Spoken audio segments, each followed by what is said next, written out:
So in this segment, we're going to be talking about Labour in danger of losing votes for being too pro-Brexit, a top pollster warns.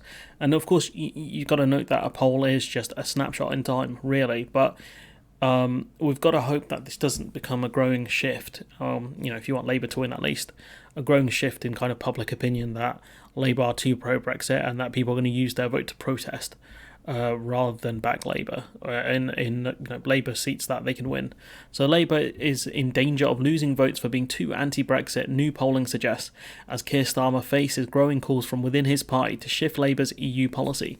New polling seen by The Independent shows that the Tory voters would be significantly more likely to back Labour if the opposition committed to reversing the hardest parts of the government's Brexit settlement. And that's not to say bring us into the single market or customs union.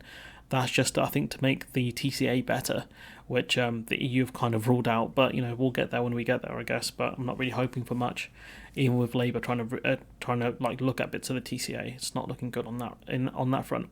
Senior pollsters say Labour could start shedding votes to Lib Dems or Greens if it's seen as insufficiently pro-European. So I've been saying this for a while. There is an assumption that people will vote tactically without Labour offering them things that these kind of pro-EU voters want. Starmer has taken that make Brexit work approach, and that just does not sit right with some of these voters. Labour are playing a risky game here.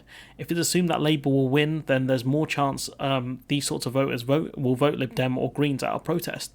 The more the polls show Labour being on top and being guaranteed a win, the more likely chance you have, I think, of protest votes.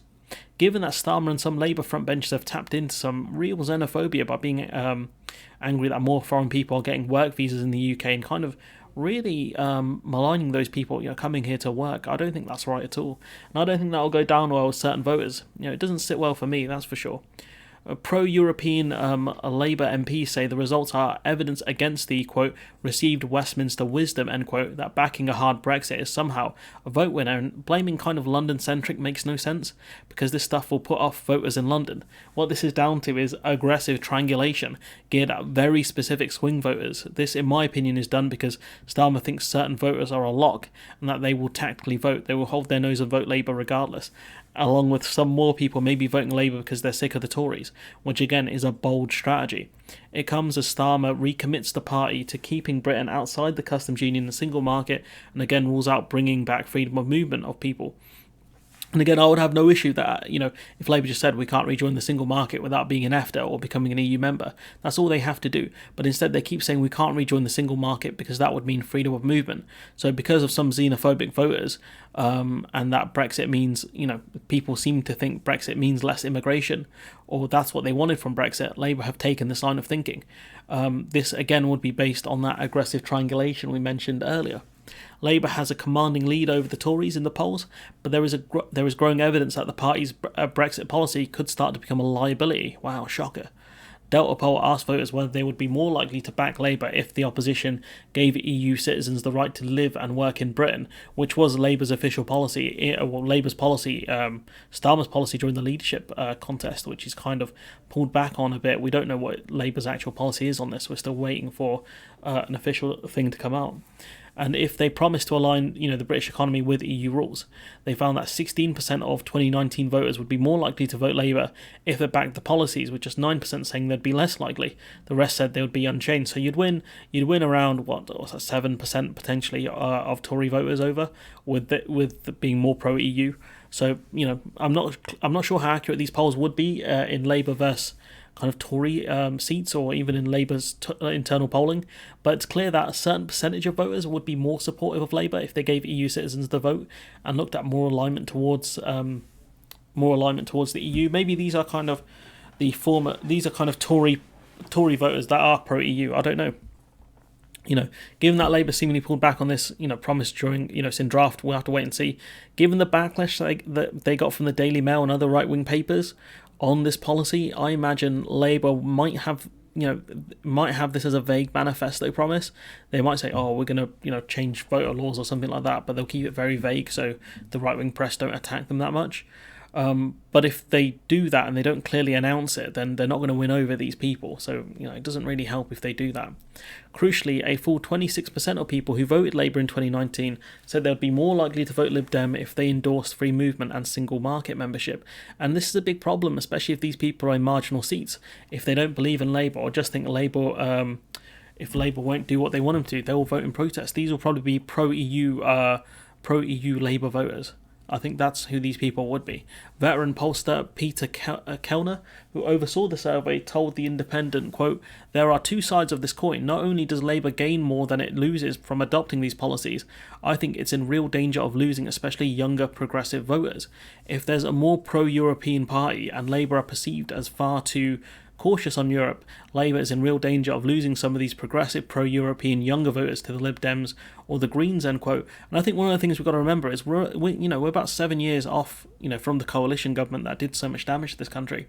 And I think the Lib Dems are definitely, I know I make this point a lot, but the Lib Dems really should have gone with Layla Moran or a new candidate over Ed Davey. But I think that image of what the Lib Dems did under the coalition government will slowly fade as kind of some voters get older and as kind of new voters come in and don't really look at the history of what the Lib Dems did in that coalition government, and maybe some whitewashing of people saying if the Lib Dems weren't there, things would have been way worse. If people start taking that line, then they might be more pro-Lib Dem.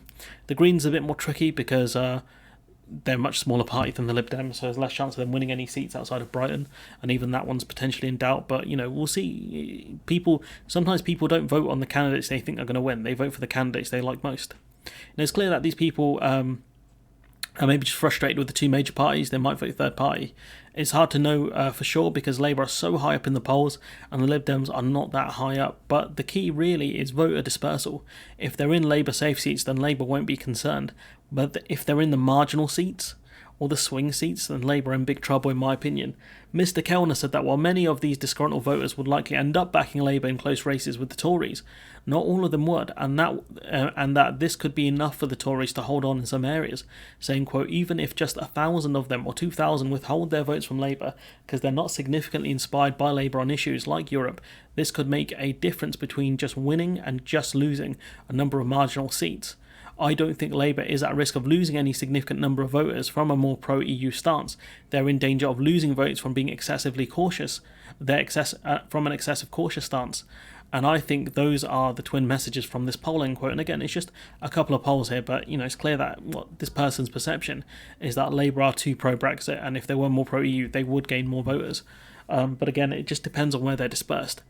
This is echoed by some of the tweets I've seen from people asking Labour to at least throw a bone to kind of Liberal voters, I guess, and effectively do something to placate them a bit, but Labour just won't do it.